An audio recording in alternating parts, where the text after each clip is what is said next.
से बनती है। हजरत सिद्दीक अकबर रज़ी अल्लाह तआला अन्हु ने फरमाया, मैं 75 लाख का बिलाल खरीद कर जा रहा हूं और तू कहता है मैं 15 लाख का दे देता।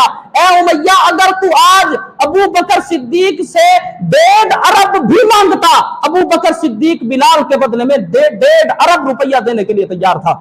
इसलिए वजह कोई और नहीं थी, अबू बकर सिद्दीक पर कोई बिलाल के एहसानात नहीं थे। हो सकता है पहली ही मुलाकात हो, वजह सिर्फ एक थी कि रसूलुल्लाह सल्लल्लाहु अलैहि वसल्लम की मुबारक आंखों से आंसू टिपक पड़े थे।